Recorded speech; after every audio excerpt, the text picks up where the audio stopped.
안녕하십니까. 터놓고 말합시다의 아나운서 엄윤호입니다. 지난 10일이었죠. 우리 지역 부안에서 진도 4.8의 지진이 발생해 많은 분들이 놀란 가슴을 쓸어내렸습니다. 상대적으로 지진으로부터 안전하다고 여겼던 우리나라, 그중에서도 더 안전하다는 우리 지역 전북특별자치도, 이제 우리 도도 지진의 안전지대가 아님이 확인됐습니다. 그래서 최근엔 정부는요, 올 하반기부터 호남권 단층 조사를 서두른다고 밝혔습니다.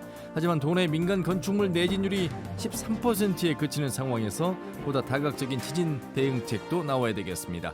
오늘 터놓고 말합시다는 지진 안전지대 없다, 전북의 지진 대책은 무엇인가라는 주제로 토론해 보도록 하겠습니다. 부안 지진 발생 이후의 후속 대책과 단층 연구와 건물의 내진 강화 등 근본적인 지진 대비책들 살펴보도록 하겠습니다. 유튜브에서 터놓고 말합시다를 검색하시면 실시간 보기, 다시 보기가 가능합니다. 많은 의견도 올려주시길 바라겠습니다. 토론에 들어가기 앞서서 도민들은 이번 지진 발생과 보완책에 대해 어떻게 생각하고 계신지 김세별 리포터의 도민 인서트로 함께 들어보시죠.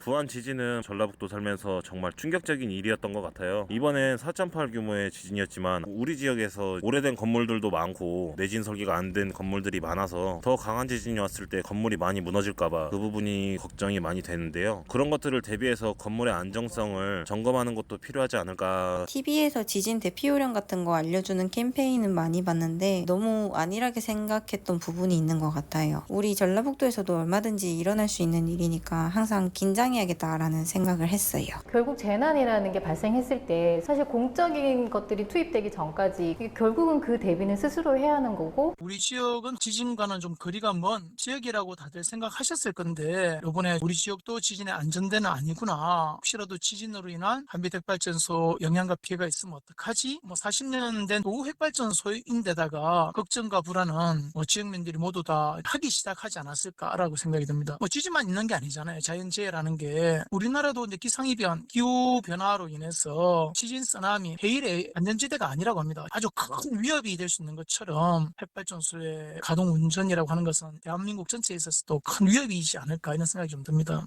네, 전북의 지진 발생 증가에 대한 도민들의 의견을 들어보셨습니다. 오늘 두 분과 함께 토론해 보도록 하겠습니다.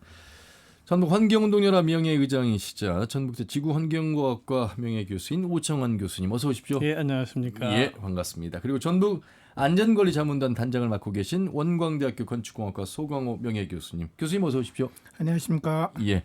자, 그리고 잠시 후에 부안군 행안면 주민인 김상덕 선생님을 전화 연결해서 목소리 들어보고요. 전북 도민안전실의 안종환 자연복구 지원팀장 전화로 연결해서 행정에서 어떻게 준비하고 있는지 말씀 나눠보도록 하겠습니다. 오청환 교수님, 네. 목소리 들으셨잖아요. 예. 우리 전북은 지진과 거리가 멀었는데 이제 안전지대가 아니잖아. 예. 이런 이제 걱정의 목소리가 이제서야 터져 나오는 걸 예. 들으시면서 어떻게 생각하셨어요? 원래 안전지대 아니다라는 보고서도 이미 나왔었어요. 근데 우리는 몰랐잖아요, 사실. 그래서 우리 전라북도에도 역사 지진 보면 규모 6까지는 나올 수 있고, 그 다음에 이런 그 토양 깊이가 매우 깊은 부안이나 김제 지역은 좀 위험성이 더 높고, 예. 새만금도 거기에 대한 대책을 세워야 된다, 이런 보고서가 있었기 때문에 그 보고서에 따라서 아마 시행을 하고 있지 않을까 생각은 듭니다만, 예. 하여튼 우리도 거기에 대해서는 생각을 한 적이 있다, 이런 말씀을 드릴 수 있습니다. 예.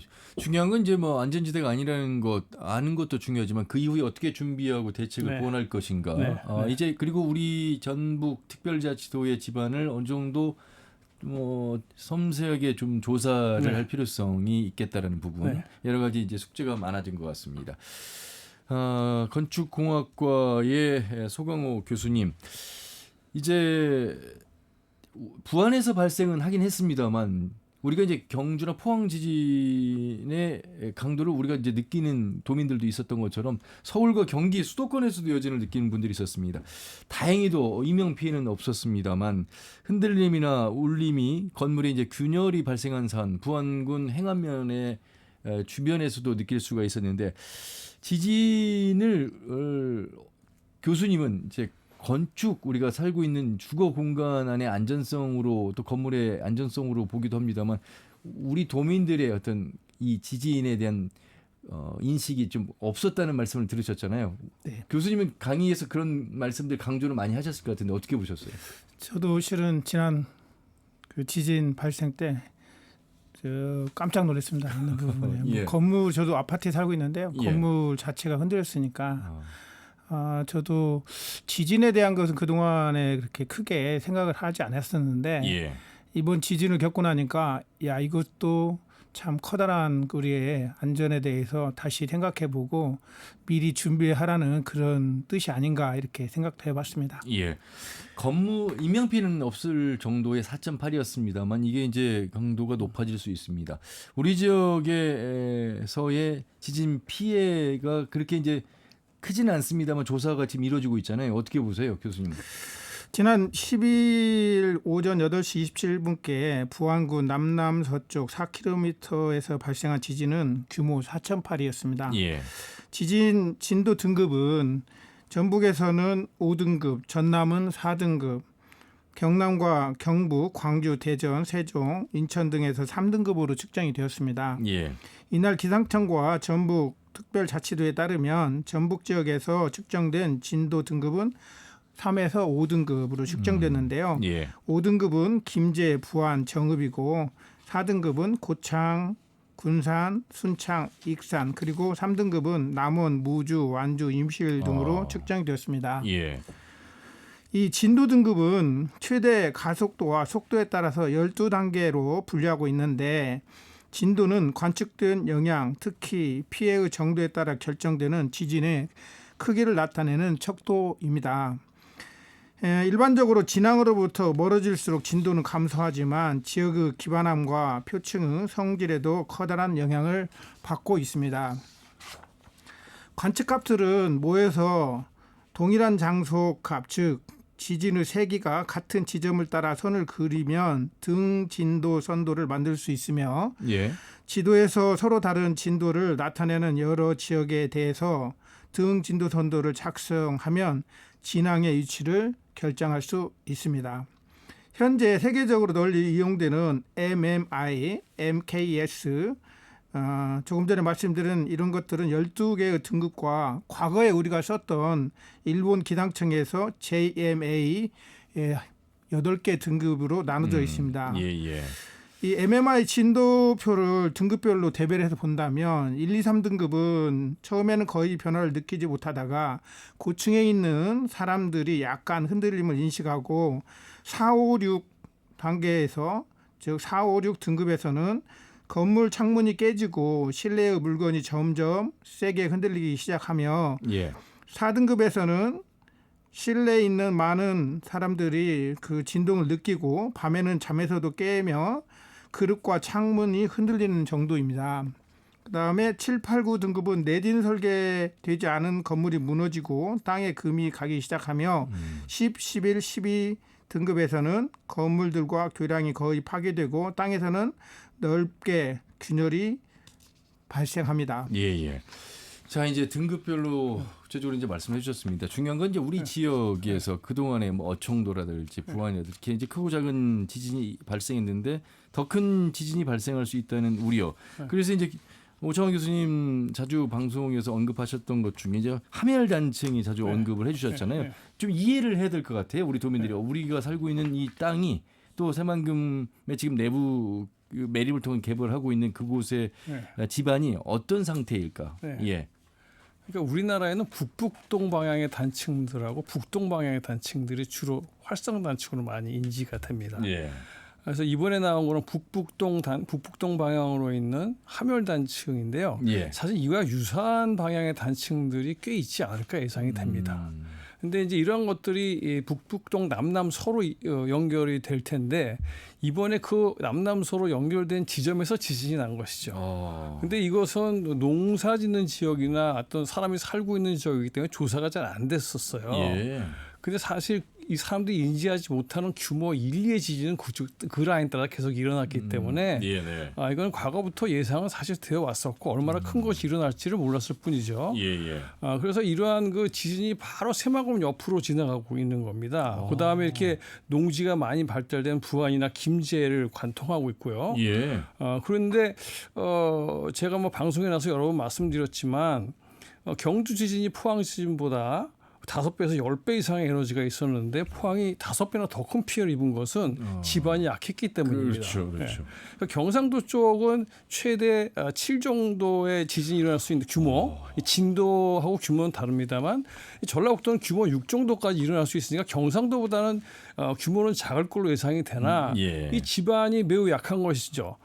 이 포항이 피해를 많이 입은 것은 단단하지 않은 암석으로 이루어져 있었기 때문인데 예. 지금은 이런 단단하지 않은 암석보다는 토양이 더 약하고 토양보다는 매립지가 더 약하거든요. 그렇겠죠. 그러니까 동일한 지진, 그러니까 진도라는 것은 피해 정도거든요. 동일한 지진에 따라서도 진도는 다 달라질 수 있는데 이런 피해 정도가 상당히 커질 수 있는 지역이다. 예. 따라서 여기에 대한 대비를 이제는 하지 않을 수 없는 지역이고 이거보다 이제 4.8보다 한 1 정도 커진 5.8까지도 가능할 수 있을 거로 생각되는데 예. 그 에너지의 크기는 30배가 더 커진다고 생각하시면 됩니다. 그러니까 포항에서도 5.4 정도 가지고도 부실한 건물을 아파트를 쓸 수 없는 상태까지 갔거든요. 저희가 뉴스를 통해서 확인했잖아요. 그러니까 예. 그 정도보다 좀 더 심한 피해가 이 지역에 있을 수 있으니 5.4 정도는 일어날 수 있고 그런 피해 포항보다 더 지반은 약하니까 여기에 대한 대비를 안 하면 안 되는 것이죠. 예. 그런 측면에서 이제 소강원 교수님 건축공학과 교수님으로서 이제 우리가 살고 있는 건축물 그러면 이제 이런 지진이 이제 일어날 수 있다.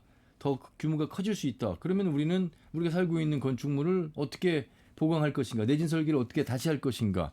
88년 이전의 건축과 그 이후에도 건축들, 앞으로도 지어져야 할 건축들의 내진 설계가 더 보강이 돼야 될 텐데 지금 전국적으로 봐도 건축물의 내진율은 16.4%인데 우리 전북은 13.6%예요. 그러니까 덜 준비가 돼 있다 이렇게 좀 봐야 되겠습니다. 설명 좀 해주시죠. 예, 전북자치도에 따르면 도내 행정기관 등 공공시설물의 내진율은 2020년도에 56.3%, 2023년도에 60.9%로 약 한 4.6% 정도 증가하는 걸로 집계되었습니다. 예. 반면에 민간 건축물 내진율은 13.6%로 나타났으며 이 공공시설물에 비해서 4.5배 이하로 조사되었습니다. 문화 및 집필시설, 종교, 병원 등을 포함한 준다중 이용시설물은 19.35%로 나타났습니다. 국가 통계 포털에서 주택 현황 및 보급률을 보면 전북 지역 2000년 이전에 지어진 주택 수는 약 53만 6천여 개로 집계되고요. 예. 2000년 그 이전에 지어진 중저층 RC 구조물은 오래된 건축물은 지진으로부터 매우 취약해서 인명 피해가 크다는 분석도 나왔습니다.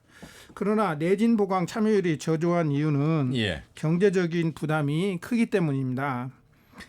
6월 16일 교육부에 따르면 지난 3월 말 기준 약 3만 5천 개의 전국 내진 보강 시설물 중 성능이 확보된 개소는 약 2만 4,800개 정도로 해서 전체 약 70.8% 수준으로 나타났습니다. 2018년 포항 지진으로 전국 어디에도 안전지대가 없다는 평가에 잇따르며 교육부가 학교 시설에 대한 전방위적인 내진 보강에 착수했으나 10곳 중 3곳이 보강이 아직 이루어지지 않은 셈입니다. 이번 지진이 발생한 전북 지역 내진 성능 확보율도 전체 평균과 비슷한 69.6%입니다. 6월 13일 도교육청에 따르면 이번 지진으로 피해를 입은 학교는 20개 학교가 되는데요. 예. 지역별로는 부안이 11개로 가장 많았고 전주, 익산, 정읍, 김제는 각각 2곳 그리고 군산은 1곳으로 집계되었습니다. 예. 자, 이제 지반이 어느 정도 약하느냐 강하느냐에 따라서 같은 규모의 지진이어도 이제 진도가 다르게 그렇죠. 전파가 되고 피해가 더 달라질 수 있다. 이런 말씀이신데 새만금이 이제 정말 매립을 통해서 새로운 수변 도시 또 산업단지 여러의 계획들 마스터 플랜을 지금 차근차근 시행해가고 있는데 이제 부안에서 가까웠지 않습니까? 바로 이제 단층이 그 부안과 새만금 그렇죠. 사이를 지나가고 있죠. 그런데 우리 교수님 말씀하시는 게 지반이 물러지는 현상은 액상화 현상이라고 하는데 더 취약하다고 말씀을 하고 계시잖아요. 그 이게 어떻게 좀 준비 내지는 보완이 가능합니까? 걱정이 돼서 드리는 보완이 말씀. 가능한데 시간이 굉장히 많이 걸려야 되겠죠. 돈이 많이 들어가야 되고. 그러면 새만금 속도를 좀 늦춰야 된다는 말씀이시죠? 그렇죠. 그러니까 산업단지의 속도전이라는 건 있을 수가 없습니다. 왜냐하면 이걸 빨리 지어놓고 예. 나중에 지진이 나서 피해가 나면 그때는 어떻게 할 수가 없지 않습니까? 예. 특히 이제 새만금은 멕시코시티처럼 퇴적물 위에 세워지는 도시가 되는 겁니다. 이 퇴적물인데 지금 퇴적물은 암방보다 더 약하잖아요. 예. 그러니까 여기에 지진이 증폭이 되기 때문에 굉장히 피해가 커질 수 있는데 그 위에다 또 매립을 또 하지 않습니까? 그러니까 굉장히 연약하다. 이런 집안 위에 뭐 내진 설계를 한들 무슨 소용이 있겠습니까? 그렇겠네요. 그러니까 여기는 굉장히 오랜 시간 동안 물을 빼내야 되거든요. 예. 위에다가 3m 정도의 뭐 암석이나 양토를 덮어서 오랫동안 누른다든지 아니면 구멍을 뚫어서 물을 빼낸다든지 이런 작업을 오래 해야 되는 것이지 뭐 빨리 갈 수 있는 데가 아닙니다. 예. 그리고 이렇게 되다 보면 이 물을 빼내는 곳 나중에 건물을 질 때 안반이 40m 지하에 있기 때문에 파일을 박아야 되니까 과연 경제성이 날 수 있는 곳인가? 그다음에 이런 안반 그 위에 덮을 수 있는 이런 안반이나 양토는 30km 이내에 없기 때문에 이동이 거리가 멀어지면 굉장히 비싸집니다. 그렇겠죠. 과연 그래서 경제성이 있겠는가, 안정성을 확보할 수 있겠는가 이러한 면에서 철저히 검토를 해본 다음에 예. 이 지역에 가능하다. 그럼 가능한 곳에 대해서는 충분한 시간을 가지고 진행해야 되는데 지금 너무 빠르게 마치 농토 만들듯이 막 가고 있는 게 지금 현실인 것 같습니다. 그러면 소강원 교수님, 이제 오창원 교수님의 말씀대로 집안이 약한 곳에 어려움이 이제 예측이 되는 가운데 지금 수변 도시도 만들어야죠, 산업단지도 만들고 지금 계속 속도를 내고 있잖아요. 어떻게 이 보완을 좀 적용을 해야 된다고 보세요? 이제 건물들이 들어설 수밖에 없을 텐데. 그 새만금의 크기는 약 400제곱킬로미터 정도 되지 않습니까? 예. 부분에 매립지는 이제 그 모래나 갯벌에서 퍼올린 준설토로 바닥을 메웠는데요. 농토가 높고 연약 지반이 깊은 땅에 둘러싸여 있습니다. 새만금 지역의 특성상 단단한 안반의 분포는 지하 한 40m 정도의 형성이 되어 있는 걸로 조사되어 있습니다. 물론 지역별로 조금 다르겠지만은요.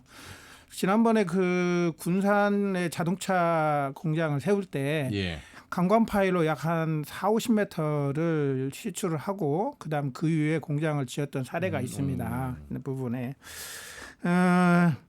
이번 지진으로 시설 파손은 없었지만 강진 피해 우려는 끊임없이 제기될 것으로 보여집니다. 현재 새만금 방조제는 규모 6.5, 배수관문은 규모 6.9까지 견딜 수 있고 남북 도로 등과 교량도 내진 1등급으로 맞춰져 있습니다. 그러나 집안에 대한 강도 연구는 건축, 토목에 매우 중요한 자료인데 매립지는 계획 당시 규모 6.5를 견디게 설계됐는데 집안 조성 이후에 강도에 대한 연구는 거의 없습니다. 일반적으로 아파트 등을 건축을 할 때 건축물의 하중을 지지하기 위해서 이 파일, 그러니까 강관 파일도 쓰고 일반 콘크리트 파일도 사용을 해서 집안 안방까지 그것을 시추한 다음에 그 위에 건축을 하고 있습니다. 이러한 방식은 새만금에도 이러한 공법으로 안전성을 확보하겠다는 계획인데 전북대 연구진은 새만금 준설토가 다른 모래에 비해서 응력이 낮고 액상화에 특히 취약하다는 위험성을 경고한 적이 있습니다. 오창환 교수님의 주장에 따르면 새만금 매립지의 경우에는 지하 40m 저면의 안반이 존재하기 때문에 그 안반까지 파일을 시공해서 서로 지탱을 해야 한다고 말씀하시고 있었습니다. 그런데 이 같은 공법을 도입하면 건축 공사비가 많이 들기 때문에 입주 기업에서는 어려움이 많이 있겠죠. 자, 뭐 그렇기 때문에 속도로 봐서는 안 된다는 교수님의 이제 말씀이신데 오창원 교수님. 그 2017년도에도 이 도의 연구 용역 때 주장을 하셨다면서요. 네네. 그쪽 서쪽으로 새만금 주변으로 집안 조사해야 된다. 네. 했는지 이따가 한번 물어봐야 돼요. 저는 확인을 못했습니다. 그러니까 잠시 후에 이제 도의 네, 안종환 팀장을 연결해야 될 텐데 이제 이 과에서 담당이 아니어서 말씀하실지 모르겠습니다만 지금 이번 부안 지진으로 인해서 정부도 지금 단층 조사를 지금 한다고 하잖아요. 네.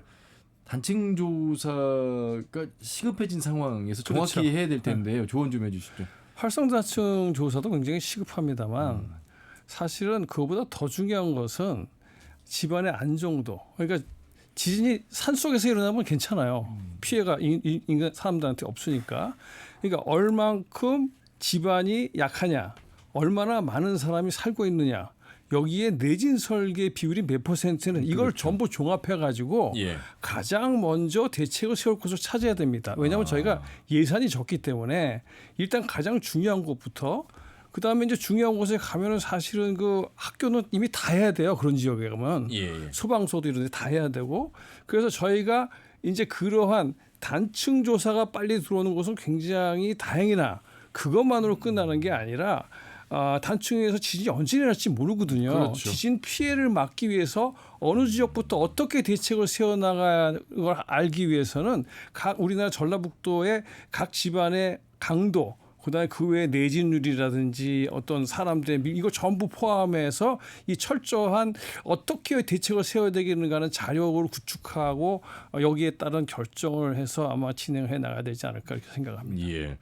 단층 조사도 반드시 필요하지만 단층 조사와 별개로 이 지진이 발생할 수 있는 가능성이 있기에 집안의 취약성을 나름대로 분석해서 어떻게 보강할 것인가 이런 부분. 그래서 저번에 이제 2017년 전라북도하고 같이 행안부에 이 연구가 충분치 않으니 지원을 해서 더 해달라고 전라북도랑 같이 요청을 했음에도 불구하고 행안부에서 거절을 했어요. 예. 그래서 그때 저희가 좀 더 정확하게 좀 연구를 하고 싶었던 전라북도 의지가 그때 중앙정부에서 꺾였던 경우가 있습니다. 그 지금 이번 지진 진앙지하고 40km 떨어진 곳 한빛 원전이 있잖아요. 이곳 집안부터 단층 조사 먼저 해야 되는 거 아닐까요? 그러니까 이제 이걸 아셔야 전라북도는 한빛 원전이 전남에 있으니까 문제가 없을 것이다 이렇게 생각하시는데 후쿠시마 지진을 보면은 30km 안에는 굉장히 치명적이고 그렇죠. 50km는 굉장히 피해 지역인데 고창은 거의 30km 이내에 들어 있죠. 그다음 김제 정읍이 이게 이제 50km 지역이기 때문에 거의 전라북도의 반이 피해 지역이 될 것이다. 그래서 전라북도가 이거 간과해서는 안 되는데 이런 북북동 방향의 지진이 남쪽에 정읍단층이라고 있어요. 이게 영광에서 약간 동서쪽으로 움직이면서 이 원전 단지를 그냥 지나가 버려요. 그러니까 원전 단지 안에 지금 단층이 있는 거죠. 그렇죠. 영광에서 정읍을 오기 위해서는 그 통과를 해야 되는 거예요. 그러니까 지금 이 정읍단층 주변에서 3.9 지진도 기록이 됐었고요. 이것이 연결돼서 밑으로 가면 동서 방향으로 바로 원전 단지 안에 탄층이 있는데 전남에서는 기록은 정확하지 않지만 1940년도 정도의 규모 6 정도가 났단 말이죠. 근데 이 원전은 규모 6에 견디도록 만들어져 있는데 이미 노후화가 됐죠. 거기다가 단층이 바로 밑으로 지나가고 있으니까 상당히 위험하다는 얘기입니다. 따라서 여기에 재가동을 연장을 할 거냐 안 할 거냐는 전라북도가 아주 많은 관심을 기울이고 있어야 된다고 생각합니다. 예, 알겠습니다. 자, 토론 그만합시다. 지진 안전지대 없다. 전국의 지진 대책에 대해서 두 교수님을 모시고 말씀 듣고 있습니다. 원광대학교 건축공학과 소광호 명예교수, 전북대학교 지구환경과학과 오창환 명예교수 함께하고 있는데요. 이번에는 실제로 행안면 주민을 전화 연결해서 그 당시 지진의 진도를 어떻게 느끼셨는지 또 피해는 없으셨는지 말씀을 생생하게 들어보도록 하겠습니다. 두 교수님도 함께 들어주시죠. 자, 부안군 행안면의 김상덕 선생님을 전화 연결하겠습니다. 김상덕 선생님 안녕하세요. 예, 안녕하세요. 예, 행안면 마을 이름이 어떻게 됩니까? 행산마을이요. 행산마을이요? 행산 문화마을. 예. 그럼 이번 지진 진앙지로부터 가장 가까운 곳에 있을 정도의 마을이었겠습니다. 네, 여기 저희 마을에서 그 앞에가 스포츠 파크거든요. 예. 근데 그 인도 잔디 깔아진 부분이 예. 거기가 꽃기점이에요. 그래갖고 거기서 그 줄기가 맞아 보안면 쪽으로 이렇게 쭉 뻗어나갔는가 봐요. 그래갖고 보안군 일대가 그 집들이 다 이렇게 흔들리고 아하. 저 뭐 살림하는 그 집기들이 막 흔들흔들 막 떨어지고 그냥 뭐 액자도 떨어지고 굉장히 했어요. 그냥 깜짝 놀랐어요. 그냥 무슨 무엇을 미사일 떨어진 줄 알았어요. 그냥 어떻게 소리가 크고 그냥 그 소리도 그냥 딱 그 한 번만 나니까 따따따따따따 이렇게 연결해서 이렇게 나더라고요. 예. 네, 그래가지고 그 지금 동네 어르신들도 우리가 집에 행사마을 꽃게점이거든요. 근데 그 동네 어르신들이 많이 놀랐어요. 그래갖고 지금도 가슴이 벌렁벌렁 하시는 분들이 많이 계셔요. 지금도 인터뷰 하시는데 지금 마을회관에 주민들하고 같이 계시는 것 같아요. 예. 같이 있어요. 지금 그 나이 드신 분들이 지금 한 11명 정도 현재는 오셨네요. 이제 또 조금씩 아까는 7, 8명 정도 되었는데요. 연세가 이제 이분들께서 보통 이제 70, 이제 어르신들. 그러군요. 다 80 다 넘으신 분들. 이런 경험은 처음이신가요? 이렇게 4.8의 지진을 느낄 정도의 경험은? 그러죠. 내 생전에 이 어르신들 생전에 처음 일이죠, 여가요. 예. 이렇게 뭐 지진이 난리라고 생각을 했었어요. 근데 내가 그래서 그 시엔 난날 바로 아침에 가서 이 동영상을 내가 담아갖고 우리 작가님한테 내가 이제 보내드렸어요. 내가 이제 원래 동영상 이렇게 하는 것을 좀 좋아하거든요. 그래서 딱 담아갖고 보내드려서 근데 뭐 땅이 갈라지거나 뭐 그런 것은 없어요. 여기가. 다행이십니다. 큰 피해는 없고 보안면 쪽에가 조금 피해가 좀 많이 있는가 봐요. 뭐 집도 갈라지고 뭐 그냥 맞습니다. 유리창 및 벽에 뭐 금이 갔고 보안면 상입성이네요. 그 마을이. 제가 이제 보안면을 오늘 제가 또 공연 들어가는데요. 2시에 들어가거든요. 그래서 이제 그것다 전화 또 해봤더니 자기 동네는 아무 피해가 없다고 이렇게 말씀을 하시더라고요. 이게 그 피해는 보안면 쪽에 제일로 많은가 봐요. 다른 이제 또 이제 내가 행안면 대출하는 마을을 내가 또 공연을 한번 들어갔어요. 며칠 전에요. 그 어르신들이 이제 많이 오셨는데 물어봤더니 그 양반이 94살인가 3살인가 드셨다는데요. 그 양반이 제일 치명타를 입었더라고요. 놀라가지고. 그래서 그냥 이렇게 가슴을 이렇게 손으로 만지는 정도 그렇죠. 놀랐는가 봐요. 바로 이제 그런 부분입니다. 이제 지진 이후의 여진 또 이제 본진이 또 일어날 수도 있다는 불안함이잖아요. 그래서 이제 이 불안해서 밖에 나가시기도 어렵고 항상 또 언제 지금 이번 지진은 아침 8시 26분이었습니다. 새벽에 일어나거나 밤에 일어날 수도 있기 때문에 특히나 연세가 많으신 독거노인 분들이 많이 계셔서 이 심리적 어떤 피해나 심리적 걱정이 크실 것 같아서 그런 말씀 많이들 주고 받으실 것 같습니다. 물질적으로는 큰 피해는 없는 것 같은데 이 양반들이 놀래가지고 이제 좀 그런 것이가 있어서 이제 그러시지 뭐 다른 큰 피해는 없는 것 같아요. 근데 원래 일어나는 부분 지역은 원래 피해가 작다는만요. 이제 한 4-5km씩 떨어진 뒤 이제 그런 데가 이제 피해가 많이 가는가 봐요.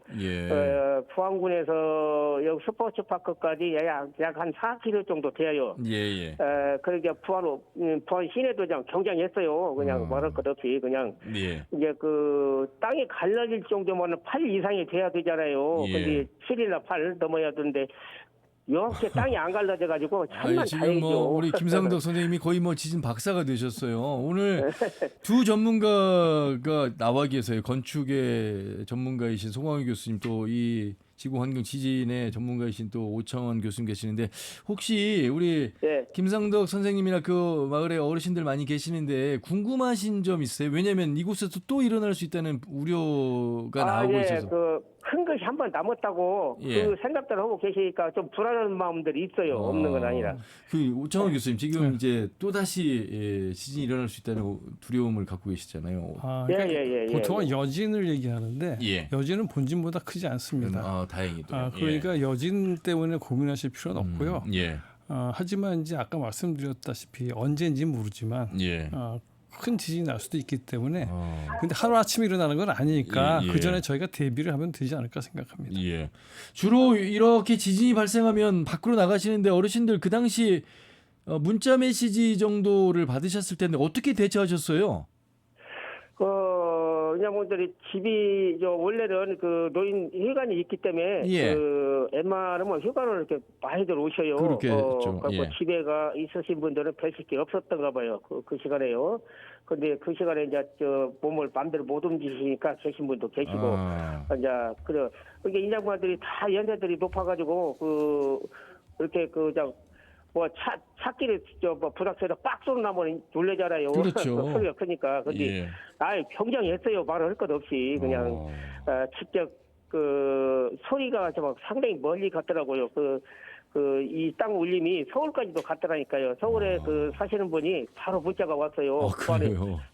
내가 여기 살고 있으니까 그 누님께서 어땠냐고 그냥 걱정되고 문자를 날려왔더라고요. 그냥 예.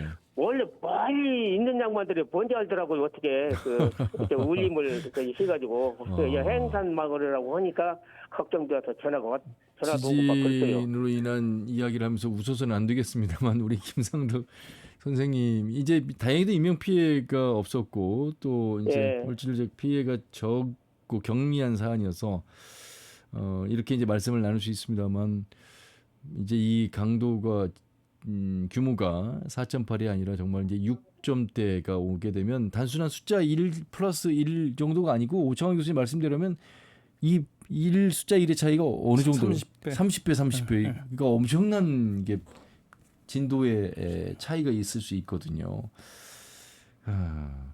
제가 그날 이제 8시 30분 페트롤 전북을 진행하기 위해서 이곳 스튜디오, 이거 KBS의 내진 설계 잘된 이 건물 안에 그 안에서도 안에 스튜디오의 안에 있었는데도 제가 느낄 정도였으니까 우리 김상덕 선생님이 느끼신 진도는 어마어마했을 것 같습니다.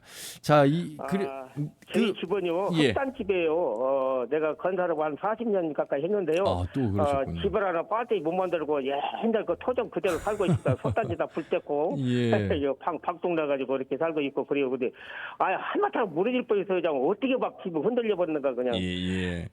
자, 그래서 우리 김상덕 선생님 이제 마을 주민들 함께 계시는데. 예. 또 이런 지진이 일어나지 않아야 되겠습니다만 지진이 일어났을 때 어떻게 이제 대피해야 되는지 또 내 집을 어떻게 또 내진 설계 좀 보강해야 되는지 뭐 이런 말씀들 많이 나누실 것 같아서 지원이나 어떤 정책이 좀 필요하다는 목소리도 많이 하실 것 같아요. 예. 근데 이런 사건들이 일어나면은 정부에서 방송국이나 이런 데서 조사만 해갈 뿐이지. 예. 피해를 할 때 바로 복구가 바로 안 되잖아요. 이게 그냥 이것을 다 가서 제가 받아야 되고 못 받아야 되고 이게 단계가 있다. 그렇죠. 수십 단계를 거쳐가잖아요. 근데 이 것이 만약에 피해가 있다고 하면은 복구 작업이 후딱 안 된다는 거. 1년이 넘어갈 수도 있고 몇 달 안에는 안 되고 1년 거지만 다 넘어간다고 봐야죠. 만약에 그런 일이 있다면. 근데 천만 다행으로 이 피해가 없어서 이 어르신들이 놀래가지고 지금도 가슴이 벌렁벌렁하신 분들이 많이 계셔요. 그런 정도니까. 이제 만약에 지진이 또 온다면 이제 양반들은 다 알고 있죠. 한번 큰 놈이 남았다고 하니까 시방 불안을 떨고 있는 거요. 언제 어떻게 될랑가를 모르니까 그 방송도 나오고 이제 TV도 많이 보고 하니까 이제 다들 이제 아시죠. 이제 대처하는 방법도 알고. 근데 이 양반들이 연세들이 계시니까 빨랑빨랑은 못 오잖아요. 막 젊은 사람과 문적 딱 튀어나가지만 이 양반도 어떻게 하겠어요. 겨우 걸음마 이제 애기들 걸음마 배울 때 그런 걸음으로 걸어 다니시는데 그런 것들이 좀 아쉽다고 봐야죠. 알겠습니다. 그 어르신들을 위해서 그래도 우리 김상덕 선생님이 뭐 공연도 하실 정도면 이제 좀 건강하고 젊은 편에 속하시니까 이런 일이 발생했을 때 빨리 그 마을 방송도 하시고 한 집에서 못 나오시는 우리 몸이 불편한 분들 대피도 좀 시켜주시고 같이 함께 좀 그러면요. 이번 한번 경험을 통해서 보완을 좀 더 같이 이렇게 적극적으로 해주시기를 바라겠습니다. 감사합니다. 말씀 잘 들었고요. 우리 마을 회관에 계신 어르신들에게도 안전에 유의하시라고 또 말씀도 전해주시길 바라겠습니다. 네, 감사합니다. 고맙습니다. 부안군 행안면에 거주하고 계신 김상덕 선생님과 말씀 나눠봤습니다. 그래서 이제 이렇게 방송이 중요한 것 같아요. 이 재난 방송, 주간 방송이 KBS가 이제 계속해서 여러 CCTV 화면들도 네. 인터뷰, 전문가의 또 인터뷰, 이제 박사가 되셨어요 거의. 오창원 교수님 그래서 예방만큼 중요한 게 없다고 말씀하셨는데 송환 교수님 이 두 분의 그 말씀 한번 어떻게 들으셨습니까, 오창원 교수님?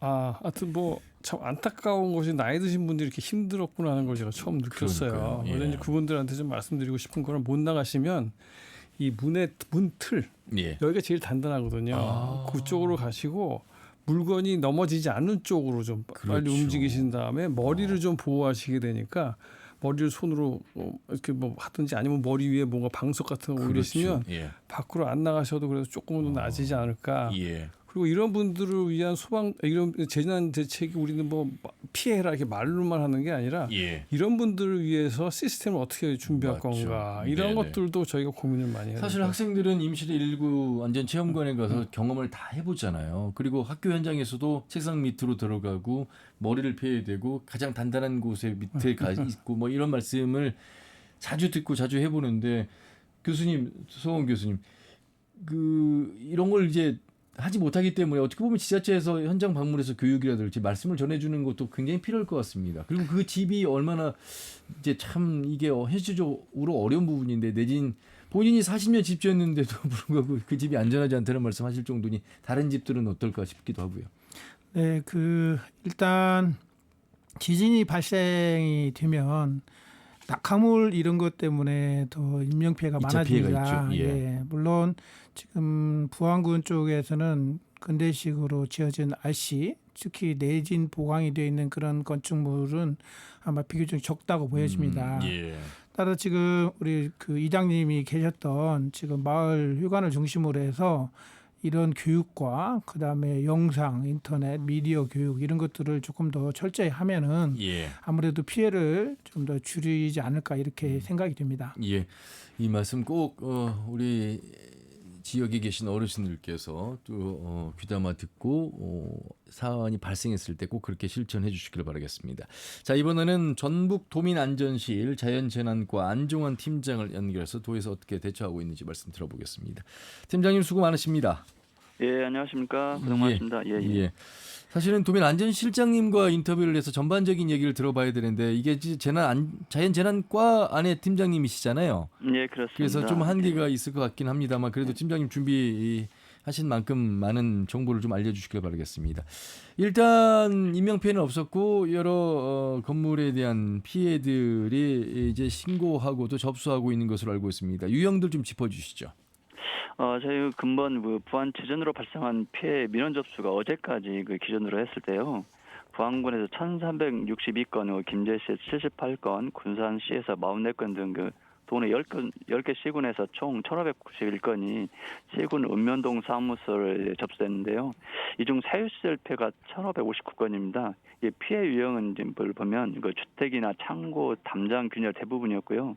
주택의 타일과 유리창 파손, 그리고 양식장, 어류와 축산 피해 등이 있었고요. 공공시설은 32건이 접수되었는데요. 피해 유형은 공공 건물이 19건, 사찰 등 국가유산과 관련된 시설 7건, 기타 시설이 6건이었습니다. 예. 대부분 이제 균열 반파가 피해 유형이군요. 예, 그렇습니다. 예. 대부분 이제 농촌 지역 아니겠습니까? 부안군 행안면도 그렇고 그 주변도 그렇고. 이분들이 이런 경험을 이제 처음 겪었다. 이렇게 말씀하셨어요.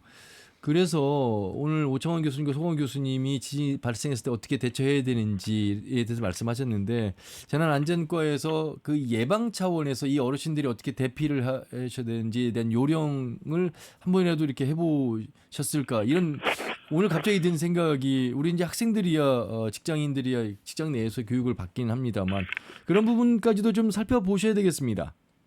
예, 맞습니다. 저희들이 이런 것들, 지진 같은 대피 훈련을 저희가 매년 이제 실시하고 있는데요. 이런 관련된 홍보도 방송사나 신문 이런 걸 통해서 저희들이 홍보하고 있습니다만, 도민들께 잘 숙지할 수 있고 행동하실 때까지 저희들이 재난예경보 시설과 전광판들 있잖아요. 예. 이러한 다양한 매체를 통해 활용해가지고 지진 발생에 대한 도민 행동 요령을 지속적으로 홍보해 나가지고 지역 주민들 숙지해서 지키면서 앞으로 잘 행동할 수 있도록 노력하겠습니다. 예. 팀장님 앞에서 행안면의 김상덕 그 주민과 말씀 나눈 대화를 좀 들으셨는지 모르겠습니다. 저희 그 앞에 제가 중간에 들어가지고 잘 모르겠는데요. 예, 이분이 어떤 말씀하셨냐면요. 지진은 예고 없이 후다닥 왔는데 이게 피해가 난 이후에 저 신고하고 접수하고 이거 파악하고 보상받는 데는 엄청 오래 걸린다. 이런 말씀하셔서 물론 행정에서도 이 절차를 빠르게 진행하려고 합니다만 한계가 있다는 걸 알고 있습니다. 이 부분에 대해서는 어떻게 생각하세요? 저희들이 이제 그 지진 발생 즉시 제가 이제 그 9시에 도와 시군 이제 부단체장들 간 직접 회의를 영상 회의를 개최해가지고 지역 주민들에서 그 직접적인 피해에 대해 대응하도록 지시했고요. 예. 저희들이 이제 그분들한테 직접적 피해에 대한 이제 그 신속하게 뭐 지진 잔해물 처리 응급 조치, 또 시설물 안전 진도 진단 등 위험도 평가를 위해서 저희들이 지사님께서 저번에 행정안전부 장관님 오셨을 때 그 특별급제를 건의하셔가지고 10억 원을 확보했어요. 그래서 예. 보안군의 긴급 지원에 지금 그 피해 응급 보수도 사용할 수 있도록 했고요. 저희들이 이제 이런 그 지역 주민들이 건축물에 대한 균열들이 많이 가 있어가지고 이런 피해 우리 건축물에 대해서는요. 건축 전문가라든가 건축사 구조 전문가 또 그 도와 시군 공무원 또 소방 공무원들을 긴급 투입해가지고 건축물에 대한 안전 점검도 하고 위험도 평가를 실시했어요. 예. 626건을 했는데 이 중에 589건은 즉시 사용 가능하고 37건은 유예해서 사용하도록 해서 결과를 도출해내서 이러한 주민들 직접 안내를 바로 해가지고 지역 주민들이 빨리 귀가할 수 있도록 했고요. 또 저희들이 이제 규정사항 있는데 사유시설은 이제 제 종료로부터 7일간 제 사유시설은 10일간 공공시설은 7일간이 접수 기한이 돼가지고 저희들이 시군과 확인 절차를 거쳐가지고 지금 7월 1일까지 복구 계획을 수립할 예정으로 지금 추진하고 있습니다. 예. 이런 물질적인 피해도 피해입니다만 어르신들 80년, 90년 살면서 처음 경험해봤고 너무 놀랐다. 지금도 계속 그 가슴을 쓸어내리고 있다. 이런 말씀하셨어요. 이 지역 주민들의 이 어떤 정신적 후유증 그리고 또 일어날 재발에 대한 걱정이 염려. 아울러서 이제 어르신들의 어떤 질병으로부터의 저 현상이 있는 분들, 특히나 이제 심장 질환이 약하신 분들, 뭐 이런 부분들에 대한 조사 급증도 했다라는 결과가 있어서요. 외상후 스트레스 이 부분도 좀 살펴볼 여력이 있으실지 모르겠습니다. 저희들이 이제 이번 지진으로 해가지고 주민들 심리에 대한 이제 상담하고 치유 프로그램을 제공하기 위해서요. 저희 도가 보안군청에 그리고 읍면 순회 재난 심리 회복센터를 설치해가지고요. 6월 21일까지 총 908건의 심리 상담을 진행하였는데요. 또 지금도 계속 보안군청에 설치된 정신건강복지센터를 통해서 심리 회복을 지원하고 있고요. 앞으로도 이런 지진뿐만 아니라 각종 재난으로 인한 피해를 입은 도민들 재난 심리 회복 지원 센터를 계속적으로 운영해가지고 이분들에 대한 심리 회복을 도울 예정으로 했고요. 예. 이제 1670-9512 전해주시면 전화도 방문 상담도 가능합니다. 재난 심리 회복 지원 센터 전화번호가 1670-9512. 예. 1670-9512번이군요. 예, 그렇습니다. 자, 재난안전과의 팀장님께서 이 답변을 하시는데 뭐 좀 어려울 수도 있겠습니다만 단층 조사 이야기도 정원 교수님과 함께 나눴거든요. 예. 내준율도 당연히 높여야 되겠고, 예. 이 부분에 대해서도 말씀을 해주실 수 있으시겠습니까? 저희가 이번 내륙에서 이례적으로 지진이 발생했잖아요. 그래서 이러한 원인 분석하고 재발 방지 대책을 마련을 위해서 행안부에 추진 중인 전국 단층 조사가 있어요. 예. 그래서 저희들이 6월 19일 날 행안부에 용역 조기 추진을 건의했습니다. 그래서 행안부에서는 전라권 27년 조사 계획을 이제 올해 하반기부터 부안 지역 단층 조사를 추진한다는 보도 내용도 발표했고요. 예. 저희들 이와 더불어가지고 기존 공공시설물 내전 보강 사업이 있어요. 이거에 대한 투자 확대를 시군하고 또 관련 부서에 독려하여 추진 계획을 수립하고 있고요. 또 민간 건축물에 대해서도 내진 보강 지원 사업이 있는데 행정안전부에 저희들 2023년부터 국비 지원율을 10%에서 25%까지 지원 확대를 지금 계속적으로 요구하고 있습니다. 아하. 예. 예. 오창원 교수님 혹시 도의 행정에 좀 뭐 제안하고 싶은 내용이 있으실까요? 예, 아주 수고 많으십니다. 예. 예, 가슴 교수님. 단층 조사도 매우 중요한데요. 이 단층에서 지진이 일어났을 때 어느 지역이 피해를 많이 받을까에 대한 조사도 필요하거든요. 그런데 저번에 2017년도에 조사할 때 전라북도가 계략적으로만 했기 때문에 피해가 가장 많이 예상되는 부안, 김제 쪽에 대한 자세한, 즉 예를 들면 사람이 얼마나 사는지, 집안이 얼마나 약하는지, 아니면 내진 설계가 얼마나 돼 있는지 이런 걸 모두 고려해서 가장 위험한 지역을 골라내서 거기를 먼저 이렇게 조치를 해야 될 것 같고, 그때 사실 새만금 지역에 대해서는 저희가 추가로 많이 해야 된다만 얘기했지 하지 못했습니다. 그래서 새만금 지역에 대한 그러한 조사도 좀 같이 했으면 좋겠다 이렇게 좀 제안 드립니다. 예. 팀장님? 예. 저희 행정안전부하고 이제 계속적인 지속적인 협의를 통해 가지고 이번에 이제 전국 단층 조사에서 저희 전라북도 이쪽 지역이 우선시 되도록 하고요. 그 교수님께서 2017년도에 저희 그 용역을 한번 시행하셔 가지고 이런 사항을 잘 아시고 계셔서 교수님께서 가지고 계신 자료를 가지고 전국 단층 조사가 시작되면 이런 조사가 견실 있게 조사가 될 수 있도록 많은 자료 협조를 부탁드리겠습니다. 예. 그 원광대학교 소강훈 교수님 나오고 계시는데 전북 안전관리자문단 단장을 맡고 계신데 도하고 어떤 협력이 잘 소통하고 계실까요? 어떻습니까? 소강훈 교수님. 예. 저는 그 전북 그 안전관리자문단은 24명으로 이렇게 구성이 되어 있는데요. 예. 거기에 건축, 토목, 설비 쪽에 있는 이런 쪽에 그 전문가들로 같이 그 행동을 하고 있습니다. 이런 부분에. 그래서 각 지역에서 올라온 건축물이라든가 교량이라든가 이런 전기, 소방 관련 시설들을 이렇게 한 40-50개 정도 선별을 해서 전문가들과 함께 그 지역을 순회하면서 조사를 하고 있습니다. 예. 자, 도하고도 협력하시고 이런 전문가들과의 소통을 통해서 좋은 안을 좀 마련해 주시길 바라겠습니다. 자, 팀장님 뭐 끝으로 우리 도민들께 설명해 주고 싶은 내용, 당부하고 싶은 내용 있으시면 해 주시기 바라겠습니다.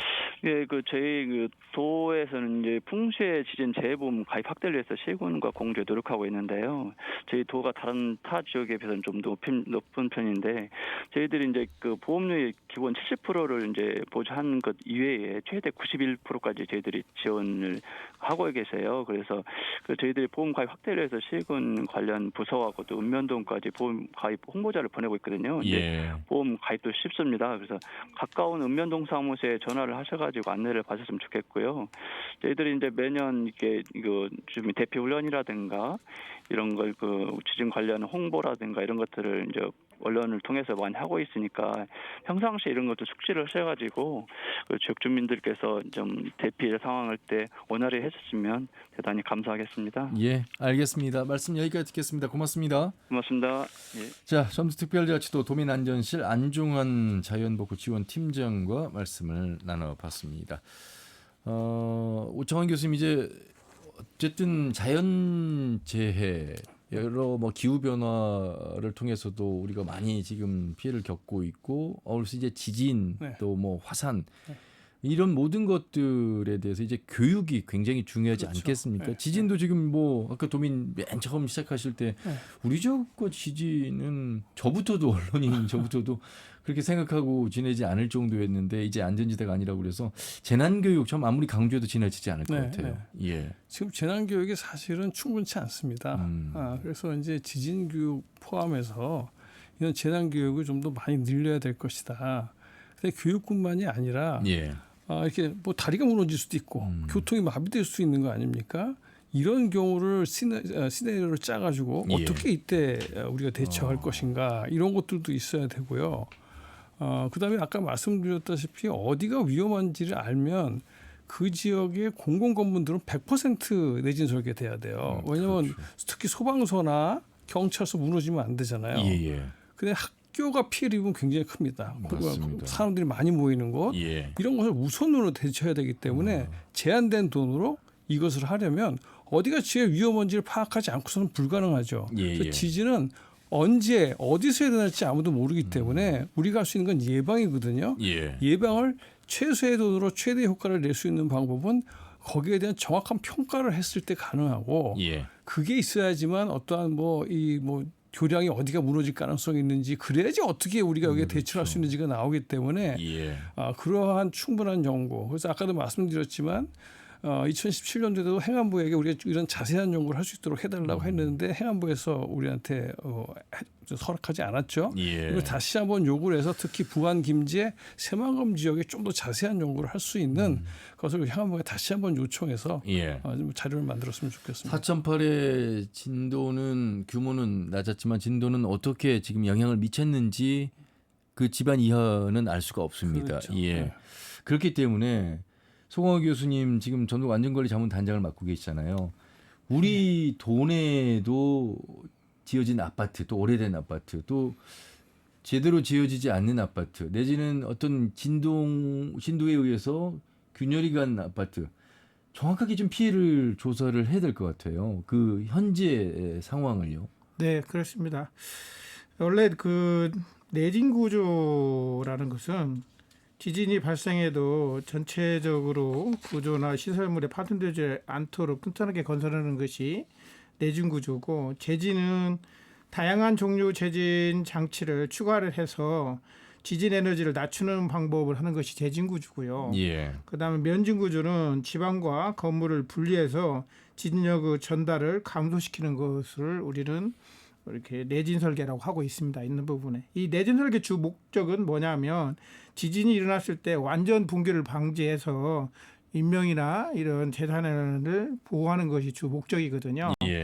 그래서 내진 공법을 좀 비교를 해 본다면 지진 발생 시 흔들림 정도를 보면 내진 설계를 하면 보통 건물보다 흔들림이 적고, 재진 설계를 하면 흔들림이 30에서 50% 정도 감소를 하고, 면진 설계는 흔들림이 대폭 감소하는 걸로 이렇게 돼 있습니다. 있는 부분에.